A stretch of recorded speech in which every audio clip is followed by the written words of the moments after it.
When Manchester United confirmed that they'd reached agreement with Atalanta for 20-year-old striker Rasmus Hojland, and it was for the princely sum of £72 million, you would be forgiven for thinking that this might be Ten Hag's very own Pèpè.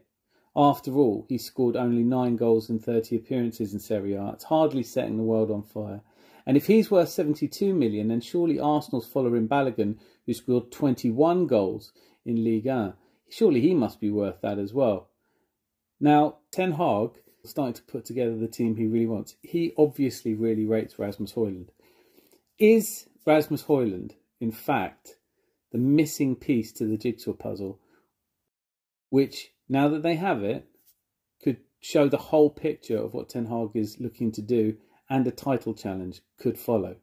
Man United have improved a great deal since 21-22. They improved from 58 points the season before to 75 points, managing to concede 14 fewer goals. Even though they had a huge issue of Ronaldo to deal with, they still managed to get as many goals as the season before.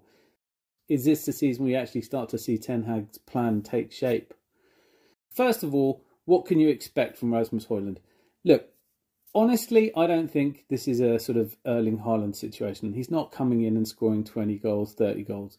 But let's assume that Serie A is twice as easy to score goals in. Well, then I still think we can count on 5 goals and maybe 3 assists from him. So it's an 8-goal contribution. And what's important here is that it's an 8-goal contribution more than Weghorst was able to deliver. That's right. Rasmus Hojland, if nothing else, if you look at this no other way than just see him as an upgrade from Weghorst. Now, I know that 8 goals doesn't actually sound like that many, and after all, what difference could it make? Last season, Manchester United scored 58 goals, and if you just add another 8 to that, 66, it's still nowhere near the 88 and the 90-something that Man City was scoring. But that's not really the point. The point is that last season, Man United played 10 games where 1 goal would have made a points difference. The 6 draws, obviously. Now, imagine if he scores his 8 goals and 4 of them are in those tied games, and therefore he gets 8 points. Another goal in a game that snatches a draw from a defeat, and you're on 9 points. With a slight improvement in a couple of other players, let's say with Mount improving on Eriksen's goal contribution, let's calculate that one of Sancho or Antony has a better season, so there's a couple more goals there. If you start to look at it this way, Ten Hag is close to knowing who his best 11 are, and there are some great players in there. He's made Fernandes the captain. It is, I think, a risky move because his morale drops. How much influence is that going to have on the side? What does that do to the mood within the camp? But I think Ten Hag's a proven winner and he knows how to build. I'm expecting a more settled side this season. Certainly the circumstances around the purchase of the club aren't making it easier for them. But on the pitch, without the sort of Ronaldo issues, without the Maguire issues, everybody knows or seems to know where they stand at the moment.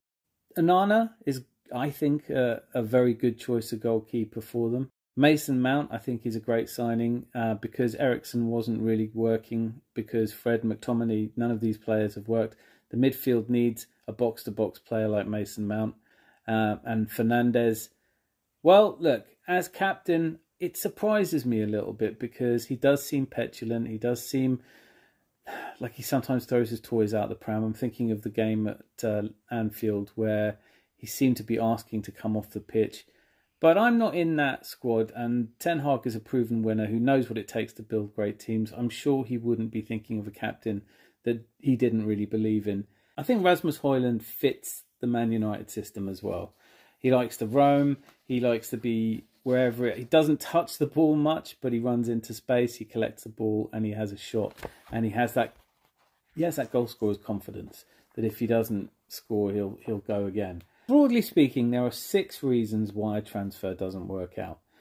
Now, the first reason would be that the player is not as good as everyone thought they were. And obviously that's a possibility here. As we've said, Rasmus Hojland only scored 9 goals in 20 starts in Serie A.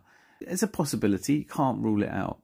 The next reason is the player doesn't fit the style. Well, that's absolutely not the case with this one. Ten Hag has gone all out to get Rasmus Hojland because he knows he fits the style perfectly. He is able to play across the front 3, he can roam, and he has an eye for goal, which will improve the goals tally of the player he's replacing.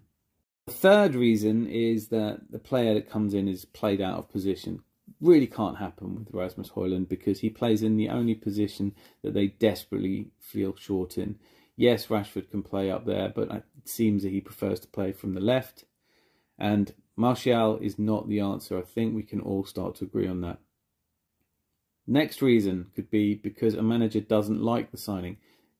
Ten Hag really likes Rasmus Hojland. I don't think there's any doubt about that. He's bringing him in because he thinks he's perfect.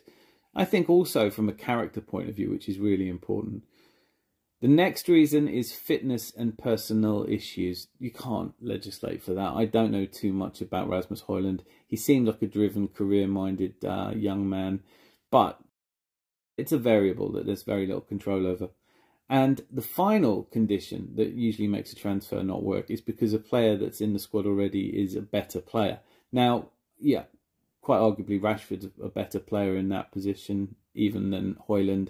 So just checking off that list, it's clear that the player will fit the style, won't be played out of position, that the manager likes him.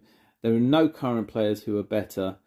I think on that basis, you're never going to get all 6 points, but to get 4, 4.5, I think it's an easy decision to make. There are risks around it, and those risks are all around the high price tag. That takes me back to my previous point. He doesn't need to be super successful. You know, it doesn't have to be that Rasmus Hojland is the answer. There is a good chance he might be, you know. He might be just as good as everybody's saying he is, and then the 72 million will seem like a real bargain. He is focused on goal scoring. He is hungry to score goals and prove himself. I have a really sneaky feeling that we're going to see a much better Man United this season. They are still a little bit short in some areas, and they do have to let some players go. But Rasmus Hojland, along with Mason Mount and Onana, are really good signings this transfer window. Is it possible that I'm starting to think Manchester United have done better in the transfer market than Arsenal? Love to hear your thoughts on this one. Let me know. But in summation, Rasmus Hojland is a really good signing for Manchester United. Yes, they've paid more than they should have done, but sometimes when a player fits your style perfectly, I don't feel like this is a panic buy. I feel like this is one they wanted and had worked well on. Do I necessarily think he's better than Fuller and Balogun? No, I don't, actually. I think it'd be really interesting for us to give Fuller and Balogun a go. Because, I mean, if you think about Man United have just paid 72 million for Hojland. Imagine if Flo gets 10 goals in the Premier League. Anyway, I digress. Hopefully that was interesting and informative. I'm worried about Manchester United now. I still think Arsenal are by far the greatest team the world has ever seen. And if you enjoyed this video, please do click like and perhaps consider subscribing. Anyway, till I see you again, be lucky and lots of love.